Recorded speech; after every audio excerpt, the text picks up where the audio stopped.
Everyone, this is part 2 of chapter number 1। I hope आप लोगों ने पार्ट 1 अच्छे से देख लिया होगा। अगर नहीं देखा है तो प्लीज़ आप लोग पहले पार्ट 1 अच्छे से देख लें ताकि आपको चैप्टर को आगे करने में कोई प्रॉब्लम ना आए। तो चलिए चलते हैं आगे। तो हम लोगों ने लास्ट क्लास में देखा था टाइप्स ऑफ केमिकल रिएक्शन। अगर मैं केमिकल रिएक्शन के टाइप्स की बात करूं बेटा, तो हम लोगों ने लास्ट क्लास में कवर किया था कॉम्बिनेशन रिएक्शन। तो पहला टाइप तो हम लोगों ने कवर कर ही लिया था, राइट। तो अब दूसरा आपके पास आता है डीकॉम्पोजिशन रिएक्शन। Decomposition reaction. अब आपके पास अगर मैं कॉम्बिनेशन की बात करूं तो कॉम्बिनेशन में क्या था, जब आपके पास दो या दो से ज्यादा चीजें कंबाइन होकर एक चीज बना रही थी तो उसको हम लोग क्या बोल रहे थे, कॉम्बिनेशन रिएक्शन बोल रहे थे, राइट। अब चलिए जानते हैं डीकॉम्पोजिशन रिएक्शन के बारे में बेटा। तो देखिए बेटा, यहाँ अगर मैं डीकम्पोज वर्ड को उठाऊं यहाँ से, तो ये जो आपके पास डीकम्पोज वर्ड है इसका मतलब होता है बेटा डिग्रेड करना। और डिग्रेड का मतलब क्या होता है, तो डिग्रेड का मतलब होता है चीजों को ब्रेक करना। अच्छा, तो ब्रेक करना दैट मीन्स हम लोगों के पास जरूर कोई बड़ी चीज है, उसको हम लोग ब्रेक करेंगे, उसको हम लोग तोड़ेंगे और उसे हम लोग दो या दो से ज्यादा चीजों में क्या कर देंगे बेटा, कन्वर्ट कर देंगे। ओके, आई होप आपको ये चीज अच्छे से समझ आई होगी। अब लेफ्ट साइड आपके पास जो चीज होती है बेटा, इसे हम लोग बोलते हैं रिएक्टेंट, राइट। और जो आपके पास चीजें बनकर तैयार हो जाती हैं उनको हम लोग क्या बोलते हैं बेटा, प्रोडक्ट बोलते हैं। अच्छा, तो चलते हैं आगे। अगर मैं डीकॉम्पोजिशन रिएक्शन की बात करूं बेटा, तो डीकॉम्पोजिशन यानी कि चीजों का टूटना। अब चीजें आपके पास बेटा टूट भी कई तरीके से सकती हैं। दैट मीन्स ऐसा भी हो सकता है कि आपकी चीजें हीट की वजह से टूट रही हो, ऐसा भी हो सकता है वो चीजें लाइट की वजह से टूट रही हो, और क्या पता आपके पास चीजों का ब्रेकडाउन इलेक्ट्रिसिटी की वजह से हो रहा हो। तो अगर आपके पास चीजें हीट की वजह से टूटेंगी तो ऐसे टूटने को, दैट मीन्स ऐसे डीकॉम्पोजिशन को हम लोग थर्मल डीकॉम्पोजिशन के नाम से जानते हैं। तो दिस इज व्हाट बेटा, थर्मल डीकॉम्पोजिशन।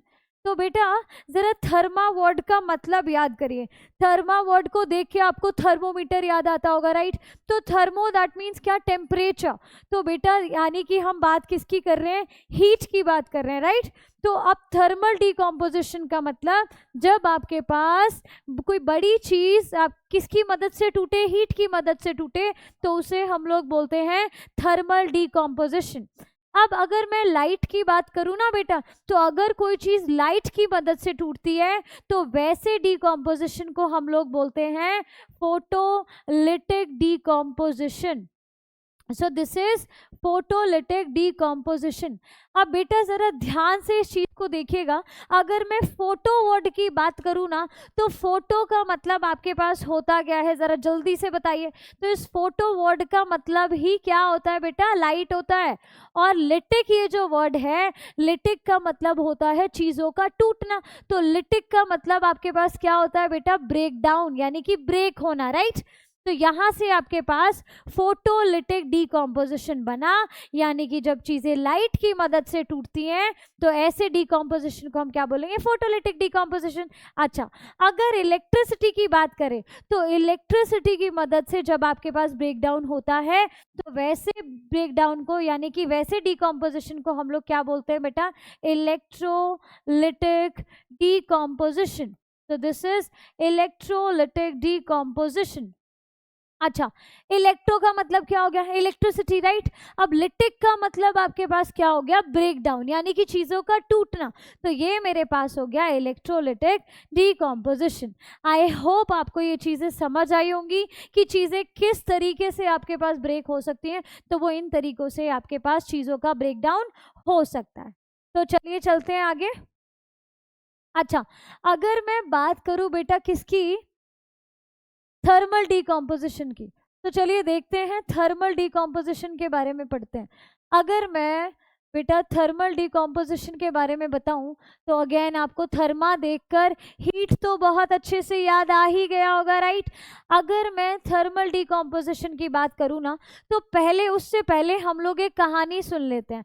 वो कहानी आपके पास ये है कि मेरे पास एक चीज़ होती है बेटा FeSO4, जिसको हम लोग किस नाम से जानते हैं बेटा? फेरस सल्फेट के नाम से जानते हैं। किस नाम से जानते हैं बेटा हम लोग इसे? Ferrous sulphate. अब ये फेरस सल्फेट ना बेटा अकेला रहना बिल्कुल भी पसंद नहीं करता, तो वो किसके साथ रहना पसंद करता है? इसके साथ 7 आपके पास वाटर मॉलिक्यूल्स आकर जुड़ जाते हैं। तो जब 7 मॉलिक्यूल्स पानी के जब इसके साथ जुड़ जाते हैं तो इसका कलर आपके पास इस पानी के मॉलिक्यूल्स की वजह से क्या हो जाता है बेटा? ग्रीन हो जाता है। अब तुम ही मुझे बताओ, अगर किसी ने आपको बोला कि आप FeSO4 को हीट कर दीजिए, तो हीट करने पे आपको नहीं लगता कि ये पानी के मॉलिक्यूल्स तो उड़ जाएंगे, वेपराइज हो जाएंगे? तो यानी कि इसका कलर तो आपके पास ग्रीन अब ग्रीन नहीं रहेगा, राइट।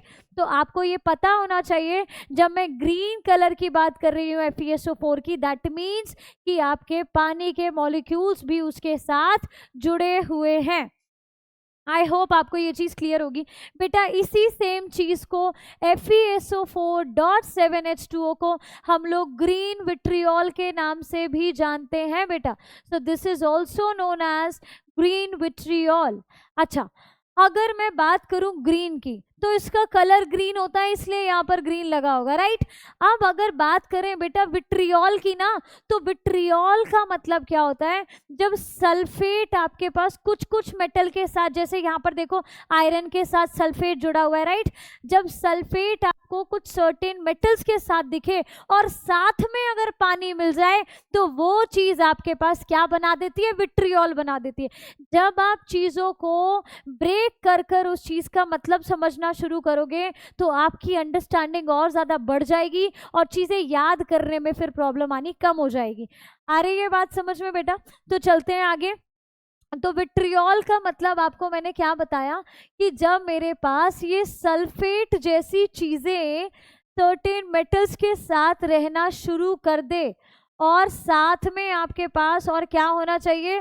वाटर मॉलिक्यूल्स भी होने चाहिए, तो वो आपके पास क्या बना देगा बेटा? विट्रियोल बना देगा। आई होप आपको ये चीज़ क्लियर है।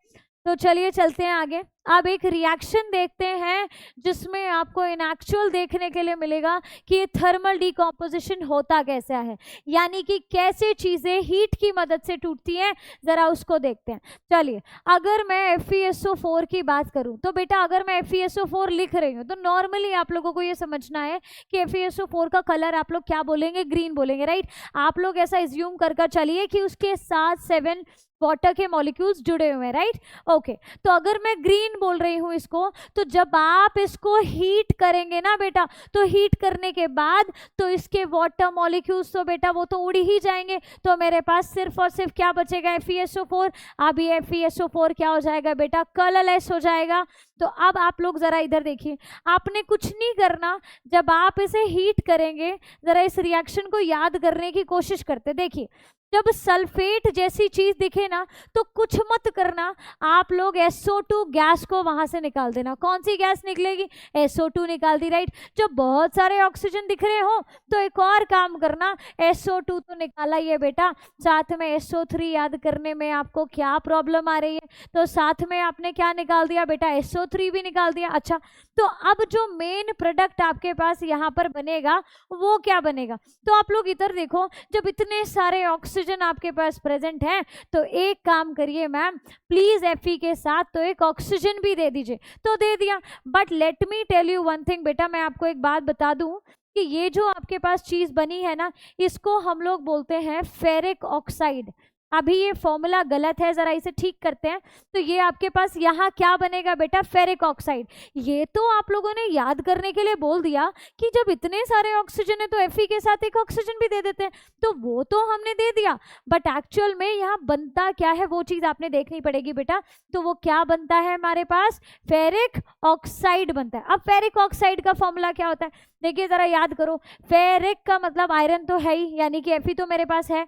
और जब इक मेरे पास वर्ड नाम के पीछे लग जाता है तो पावर मेरी क्या हो जाती है बेटा, ज्यादा हो जाती है। तो एफई की पावर कितनी होती है, 3 चार्ज होता है ना एफई के ऊपर, तो 3 चार्ज मैंने लगा दिया। तो अब इधर देखिए ऑक्साइड, ऑक्सीजन हम लोगों के लिए बहुत जरूरी होता है।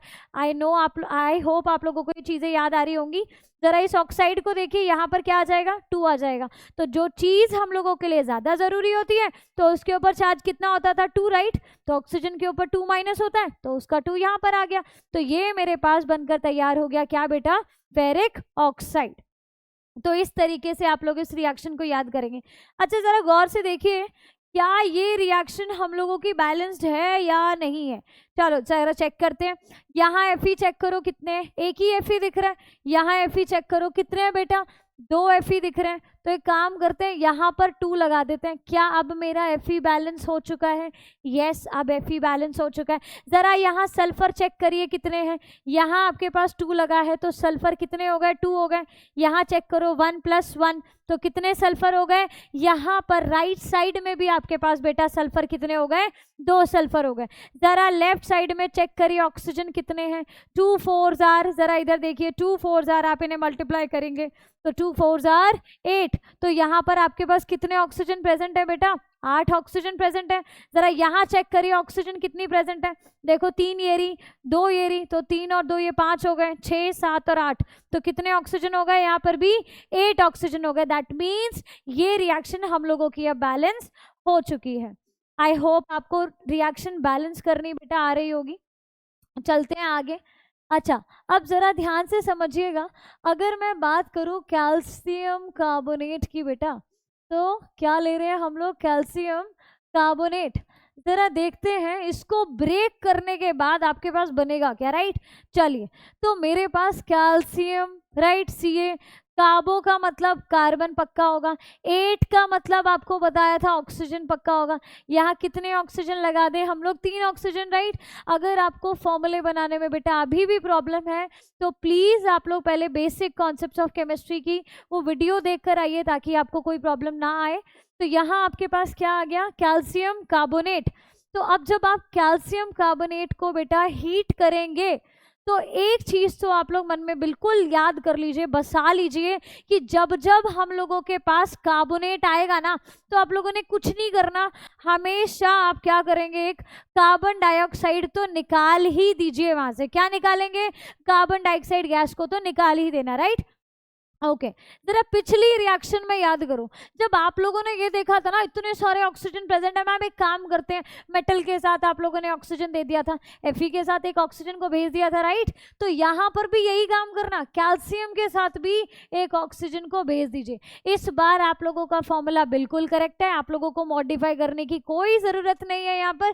तो इसको हम लोग क्या बोल रहे हैं बेटा, कैल्शियम ऑक्साइड। अच्छा अब ये कैल्शियम ऑक्साइड का एक दूसरा भी नाम था आपके पास, इसको हम लोग बेटा क्विक लाइम के नाम से भी जानते हैं। ये चीज आपको पता होनी चाहिए, याद होनी चाहिए।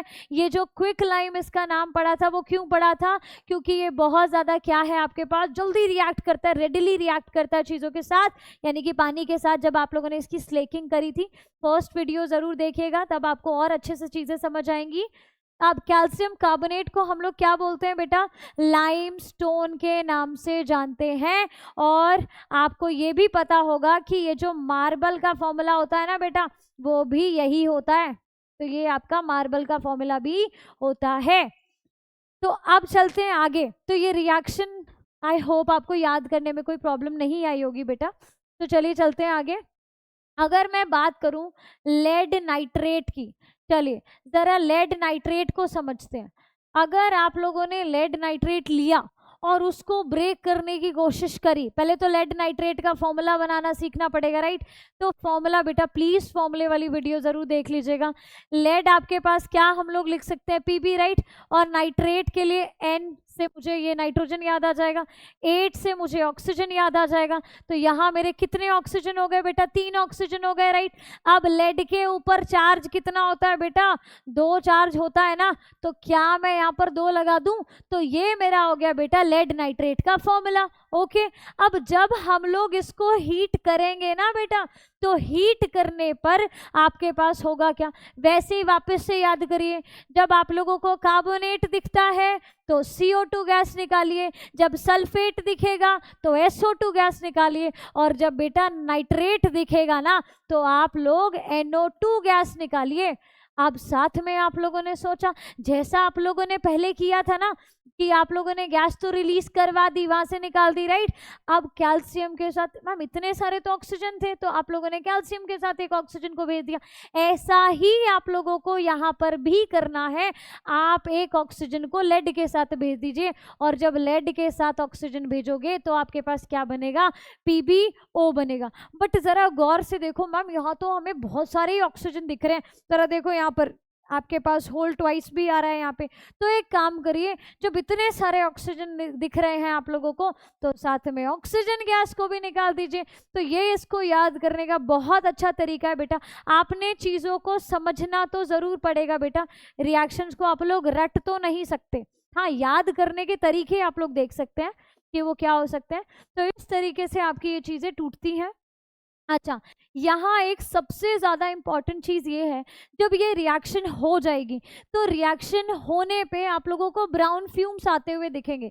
अगर मैं वो ब्राउन फ्यूम्स की बात करूं तो बेटा वो किसके होते हैं, NO2 के होते हैं। तो NO2 जब भी आपके पास NO2 का एमिशन होगा, एमिशन यानी कि जब वो निकलेंगे, तो यानी कि जब एमिशन होगा इसका, तो एमिशन के दौरान आप लोगों को क्या दिखेंगे, इसके ब्राउन फ्यूम्स आपको देखने के लिए मिलेंगे।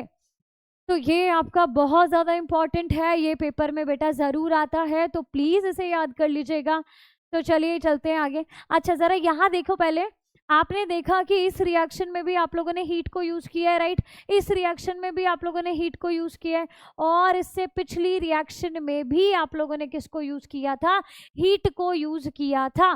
तो यानी कि ये तीनों के तीनों आपके पास क्या हो गई बेटा, रिएक्शन किसकी हो गई, थर्मल डिकम्पोजिशन की हो गई। दैट मीन्स आपने तीनों चीज़ों में हीट को यूज़ किया है ब्रेक करने के लिए। तो चलिए चलते हैं आगे। अब आपके पास एक बात आती है बेटा, क्या, अब मेरे पास एक है बेटा फोटोलिटिक डिकम्पोजिशन। अब अगर मैं फोटोलिटिक डिकम्पोजिशन की बात करूँ ना, तो फोटोलिटिक डिकम्पोजिशन आपके पास क्या होता है, ज़रा देखिए ज़रा। फोटो का मतलब तो मेरे पास क्या होता है, लाइट, राइट, ओके। लिटिक का मतलब क्या होता है बेटा, ब्रेक डाउन, यानी कि ब्रेक होना, चीज़ों का टूटना। तो अब यहाँ चीज़ें आपकी किसकी मदद से टूट रही हैं बेटा, लाइट की मदद से टूट रही हैं, तभी तो इसको हम लोग फोटोलिटिक डिकम्पोजिशन बोल रहे हैं। तो चलिए चलते हैं, इसकी रिएक्शन देखते हैं। अगर मैं इसकी रिएक्शन की बात करूं तो यहाँ मैंने लिया AgCl। तो बेटा अगर मैं AgCl के कलर की बात करूँ ना, तो ये मेरे पास होता है वाइट कलर का। अब हुआ क्या, जब आपने इसको सनलाइट में रखा, देखो लाइट दे रहे हो आप इसे, तो जब आप लोगों ने इसे सनलाइट में रखा, तो यहाँ इसको तोड़कर मैं क्या ही बनाऊंगी ज़्यादा से ज़्यादा, आप खुद ही देखिए। Ag मिलेगा आपको, प्लस साथ में क्या मिलेगा, Cl मिलेगा, राइट। अब ये Cl इस फॉर्म में एग्जिस्ट नहीं करता बेटा, जैसे आप लोगों को पता है ऑक्सीजन एक गैस है, तो वो O2 के फॉर्म में एग्जिस्ट करती है। ऐसे ही Cl भी आप लोगों के पास, ये जो क्लोरीन गैस की मैं यहाँ पे बात कर रही हूँ, तो आप यहाँ पर क्या कर दीजिए, Cl2 लगा दीजिए, राइट। वहाँ पर आप लोगों ने ऑक्सीजन गैस बोला था, यहाँ पर क्लोरीन गैस बोल दीजिए, तो ये आपकी, तो ये तो उड़ ही जाएगी। तो यहाँ मेरे पास क्या बचा बेटा, सिल्वर बचा।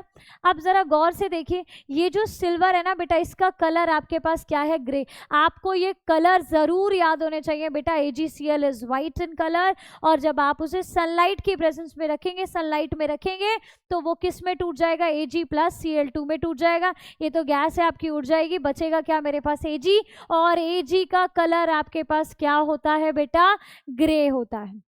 आई होप आपको ये चीज़ क्लियर होगी। जरा इधर देखिए, अब बिल्कुल AgCl जैसी ही मेरे पास क्या है, एक चीज़ होती है बेटा AgBr। अच्छा ज़रा इस AgCl का आप लोग नाम बताएंगे मुझे, तो बेटा इसका नाम होता है सिल्वर क्लोराइड। देखिए सिल्वर क्लोराइड। देखो वैसे तो ये क्लोरीन है, बट जब आप नाम लिखते हो ना तो आइन पे तो छोड़ोगे नहीं आप, क्लोरीन इन पे तो छोड़ोगे नहीं, राइट।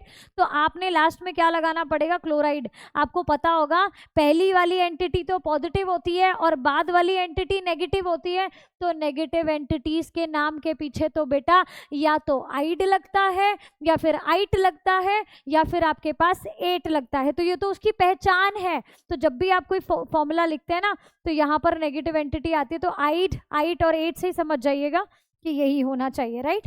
तो ये एक नेगेटिव एंटिटी है। अब अगर मैं इसकी बात करूं तो इसका नाम आपके पास क्या हो गया, सिल्वर ब्रोमाइड। अच्छा, अब मैंने आपको बोला कि आप मुझे ज़रा सिल्वर ब्रोमाइड को ब्रेक कर कर दिखाइए, तो आप लोगों ने फिर से इसको किसकी प्रेजेंस में रखा, सनलाइट की प्रेजेंस में रखा। अब क्या ही करोगे आप इसे ब्रेक करके, मुझे बताओ ज़रा क्या ही बनाओगे, Ag प्लस क्या बनाओगे, Br, राइट। पर Br अगेन आपका इस फॉर्म में एग्जिस्ट नहीं करेगा, तो कौन से फॉर्म में एग्जिस्ट करेगा, Br2 के फॉर्म में एग्जिस्ट करेगा बेटा।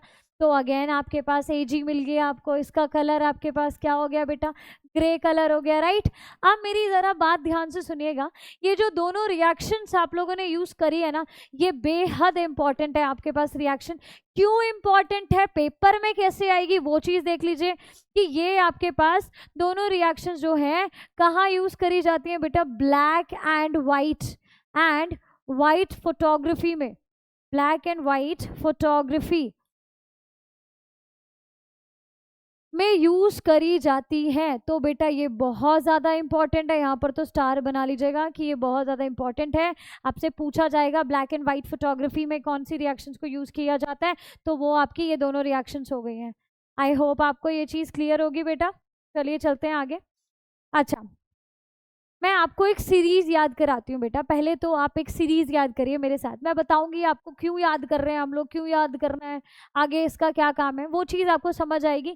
बट पहले आप लोग इस सीरीज को मेरे साथ याद करिए। तो ये सीरीज क्या है, इस सीरीज को याद करने के लिए आपके पास एक पुराना निमोनिक है, जो कि क्या है, कैटरीना ने कार मांगी ऑल्टो जेन फरारी, फिर भी हाय क्यों मिली सिल्वर ऑडी। तो यानी कि आपको ये याद हो गया होगा वैसे। तो कैटरीना का आप लोग के उठा लीजिए, तो के से आपके पास क्या हो गया बेटा, क्या याद आएगा आपको, पोटासियम। तो ये क्या है जरा लिख लीजिए अगर आपको नहीं पता है तो बेटा। पोटासियम का सिंबल बेटा बच्चे गलत करते हैं, वो पी बोल देते हैं, बट पोटासियम का सिंबल आपके पास के होता है बेटा। यहाँ से एन से आपको याद आ जाना चाहिए बेटा सोडियम, यहाँ से कार का सी उठाइए कैल्शियम, ये आपके पास मागी का एम उठाइए, यहाँ से ये क्या हो गया बेटा मैग्नीशियम, ऑल्टो का एल उठाइए, ये क्या बन गया मेरे पास एल्यूमिनियम, जेन का आप लोग क्या उठाइए जेड उठा लीजिए, तो ये मेरे पास क्या बन गया बेटा जिंक बन गया, राइट। अब अगर मैं बात करूं बेटा किसकी, फरारी का एफ उठा लीजिए, तो ये आपके पास क्या आ गया बेटा आयरन आ गया। अगर मैं फिर भी का क्या उठा लूँ, पी उठा लूँ, तो आपके पास क्या आ गया पी बी, फिर भी ये बी भी उठा लीजिए, तो ये क्या बन गया लेड बन गया, राइट। अच्छा, अब मैंने बोला हाई का क्या उठा लीजिए एच, तो ये क्या आ गया हाइड्रोजन, राइट। अच्छा, यहाँ पर आप लोग लिख लीजिए ताकि आपको कोई प्रॉब्लम ना हो कि ये किस चीज़ का सिंबल है, तो ये लेड का है बेटा। अच्छा, अब ये क्यू में आप लोग सी और यू को उठा लीजिए, ये क्या बन गया आपके पास कॉपर है, ये पता होना चाहिए आपको। चलिए, मिली तो एम से शुरू हो रहा है, अब एम से आप किसे लेकर आएंगे, जरा बात सुनिए। यहाँ आपके पास इसको याद कर लीजिएगा, ये आपके पास है बेटा मर्क्यूरी, तो ये आपको पता होना चाहिए। ये जो मर्क्यूरी है देखो एम से, पर इसका सिंबल Hg होता है, ये आपको याद होनी चाहिए बेटा चीज। अच्छा, सिल्वर का आपके पास सिंबल क्या होता है बेटा Ag, एंड ऑडी का आपने क्या उठा लिया Au उठा लिया, तो ये क्या हो गया Au, तो ये आपके पास है बेटा क्या गोल्ड, और सिल्वर का आपने क्या Ag हो गया, यहाँ पर मैं लिख देती हूँ इसे, ये क्या हो गया सिल्वर, राइट। तो ये चीज आपको याद होनी चाहिए कि आपके पास कैटरीना ने कार मांगी ऑल्टो जेन फरारी, फिर भी हाई क्यों मिली सिल्वर ऑडी। आई होप आपको ये चीज याद हो गई होगी। चलिए देखिए, आप लोगों ने क्या किया है बेटा दो रिएक्शंस पढ़ी है, दो केमिकल रिएक्शंस आप लोगों ने पढ़ी है। कौन कौन सी पढ़ी है, एक तो आप लोगों ने पढ़ी है कॉम्बिनेशन रिएक्शन, दूसरी आप लोगों ने पढ़ी है decomposition reaction, and the third one is what बेटा आपके पास डिस्प्लेसमेंट रिएक्शन। तो अब ये डिस्प्लेसमेंट रिएक्शन आपके पास क्या बोलती है, जरा इसे देख लेते हैं। डिस्प्लेसमेंट रिएक्शन ये बोलती है बेटा, डिस्प्लेस का मतलब होता है आप जब किसी को किसी की जगह से हटा देते हो ना, तो उसको हम लोग बोलते हैं डिस्प्लेस कराना, राइट। अच्छा देखिए जरा, ऐसा कुछ देखने के लिए मिलेगा, ए है लेटर सपोज, तो ए प्लस आपके पास क्या है, बी है, और साथ में सी है, साथ में एज इन ये बी और सी आपके पास जुड़े हुए हैं। अब होगा क्या, अच्छा ये आपके पास यहाँ मैंने लिया हुआ है मेटल, और बेटा आप मुझे बताइए मेटल आपके पास पॉजिटिव चार्ज होता है मेटल के ऊपर, तो ये आपके पास क्या होगा बेटा, यहाँ पर मेटल होगा, तो ये चीज़ इसको क्या करेगी, उसकी जगह से हटा देगी। तो जब ऐसा होता है तो ए आ जाएगा किसके साथ, सी के साथ, और बी आपके पास क्या हो जाएगा बेटा, अकेला हो जाएगा। तो ये होता है आपके पास डिस्प्लेसमेंट रिएक्शन। जरा इसको एक रिएक्शन के साथ देखते हैं हम लोग, पर पहले पता होना चाहिए कौन सी चीज किसको हटा सकती है उसकी जगह से। तो बेटा जो चीज हाईली रिएक्टिव होती है, जो हाईली रिएक्टिव एलिमेंट होगा, हाईली रिएक्टिव एलिमेंट क्या करता है बेटा, डिस्प्लेसेस, डिस्प्लेसेस यानी कि उसको उसकी जगह से हटाएगा, डिस्प्लेसेस लेस रिएक्टिव एलिमेंट, जो बहुत कम रिएक्टिव होता है ना, बेचारा किसी से कुछ बोलता ही नहीं है, उसको आकर हटा देते हैं, राइट। ओके, तो ये होता है हाईली रिएक्टिव एलिमेंट, जब क्या करता है, डिस्प्लेस करता है लेस रिएक्टिव एलिमेंट को, तो वैसी रिएक्शन को हम लोग क्या बोलते हैं बेटा, डिस्प्लेसमेंट रिएक्शन बोलते हैं, राइट। चलिए चलते हैं आगे, एक रिएक्शन करके देखते हैं। मैंने आप लोगों को बोला Fe प्लस CuSO4, जरा गौर से देखिए। अच्छा एक बार ये पीछे देखिए, मैंने लिया है Fe और लिया है Cu, जरा गौर से इसको देखो आप लोगों ने। अभी ये रिएक्टिविटी सीरीज तो मैंने याद करा दी आपको, जरा इधर देखिए, है क्या आपके पास, जब आप लोग नीचे नीचे आएंगे तो आपकी रिएक्टिविटी कम होती है, क्या होती है बेटा, रिएक्टिविटी डिक्रीजेस। तो आप लोग यहाँ लिख लीजिएगा, रिएक्टिविटी डिक्रीजेस, क्या हो रही है बेटा, कम हो रही है, तो डिक्रीजेस, मैंने एरो नीचे की तरफ बना दिया, यानी कि जब आप नीचे आते हैं तो रिएक्टिविटी आपकी क्या हो जाती है बेटा, कम हो जाती है। वो ना किसी से रिएक्ट करना पसंद नहीं करते, बात नहीं करना पसंद करते किसी से, राइट। अगर मैं पोटेशियम की बात करूँ ना, तो नीचे आने पे तो घट रही है, यानी कि सबसे ज्यादा हाईली रिएक्टिव आपके पास कौन सा होगा, पोटेशियम होगा, और फिर कौन आएगा आपके पास, सोडियम आ गया, कैल्शियम आ गया। तो इस तरीके से नीचे नीचे जैसे आओगे, ये कैसे होने लग जाएंगे बेटा, लेस रिएक्टिव होने लग जाएंगे। और ये ऑडी और सिल्वर ये तो बिल्कुल ही नोबल रहना पसंद करते हैं, किसी के साथ रिएक्ट करना ही नहीं पसंद करते। अच्छा चलिए आगे चलते हैं हम लोग, आप लोगों को मैंने क्या दिया, Fe प्लस CuSO4, तो आप लोग इधर देखिए जरा, Fe को ढूंढिए, ये रहा मेरा Fe, राइट। ओके, Cu को ढूंढिए, आपको मैंने बोला नीचे आने पे रिएक्टिविटी कम होती है, राइट। तो ये कम रिएक्टिव है और ये ज्यादा रिएक्टिव है, ठीक है, Fe ज्यादा रिएक्टिव है। तो जरा गौर से इस रिएक्शन को देखो, Fe ज्यादा रिएक्टिव है तो Fe क्या करेगा, कम रिएक्टिव वाले को उसकी जगह से हटा देगा, और जब उसकी जगह से हटाएगा तो क्या बनेगा, Fe किसके साथ आ जाएगा बेटा, SO4 के साथ, और अलग क्या हो जाएगा आपके पास, कॉपर। देखो अगर आपको कुछ चीज अलग दिख जाए ना और दो चीजें साथ में दिख जाए तो उसको वैसे ही समझ जाना, ये तो डिस्प्लेसमेंट रिएक्शन है। चलिए एक और रिएक्शन करके देखते हैं। आप मुझे बताओ, अगर मैंने बोला कि कॉपर की रिएक्शन कराइए अब किसके साथ, FeSO4 के साथ, तो अभी तो आप लोग देख कर आए हैं कि कॉपर कम रिएक्टिव होता है और आयरन ज्यादा रिएक्टिव होता है। तो क्या कॉपर आयरन को उसकी जगह से हटाएगा, जरा पीछे वापस चलिए, देखिए Fe ज्यादा रिएक्टिव है, फिर बाद में कॉपर आ रहा है, तो कॉपर तो कम रिएक्टिव हो गया, तो क्या कॉपर Fe को उसकी जगह से हटा पाएगा, नहीं हटा पाएगा। तो इसलिए आप लोग क्या करेंगे बेटा, ये रिएक्शन आपकी नहीं होगी। आई होप आपको ये चीज क्लियर होगी। अच्छा अगर मैं आपको बोलूं, क्या आप मुझे जरा ये वाली रिएक्शन करके दिखाइए, क्या करेंगे आप लोग, Fe प्लस CuCl2, जरा ये रिएक्शन करके देखिए, क्या हम लोगों से ये रिएक्शन होती है या नहीं होती। चलिए जरा चेक करते हैं इसको। अब आपको पता है Fe तो ज्यादा रिएक्टिव है कॉपर से, तो Fe आएगा उसको उसकी जगह से हटा देगा, तो आपके पास क्या बनेगा यहाँ पर, Fe किसके साथ आ जाएगा, Cl के साथ, तो मेरे पास क्या बनेगा, FeCl। बट आप बनाएंगे यहाँ पर फेरिक क्लोराइड, क्या बनाएंगे बेटा, Fe का कौन सा फॉर्म लेंगे, +3 वाला फॉर्म लेंगे, तो यहाँ आपके पास आ जाएगा 3, और ये बन गया फेरिक क्लोराइड, और कॉपर आपका हो जाएगा बेटा अलग। तो ये है आप लोगों की डिस्प्लेसमेंट रिएक्शन।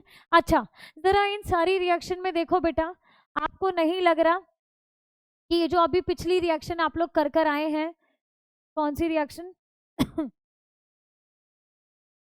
ये जो आप लोग डीकॉम्पोजिशन रिएक्शन कर कर आए हैं, इस डीकॉम्पोजिशन रिएक्शन को कराने के लिए, यानी कि चीज़ों को तोड़ने के लिए आप लोगों को एनर्जी देनी पड़ रही थी। तो बेटा यहाँ पर इसको करने के लिए आपको एनर्जी की क्या होती है, रिक्वायरमेंट होती है, राइट। यहाँ पर आप लोगों को एनर्जी देनी पड़ती है। तो ऐसी रिएक्शन जिसमें आप लोगों को एनर्जी देनी पड़ जाए, ऐसी रिएक्शन को हम लोग क्या बोलते हैं बेटा, एंडोथर्मिक रिएक्शन। क्या बोलते हैं बेटा, एंडोथर्मिक रिएक्शन। तो एंडो का मतलब होता है क्या, देना, राइट, उसको गेन करना, इनसाइड ऐसे समझ लीजिए। तो आप लोग क्या कर रहे हैं, उसको इन लिख लीजिए, आप लोग यहाँ पर इनसाइड लिख लो, पूरा प्रॉपर लिख लीजिए, कोई दिक्कत नहीं है।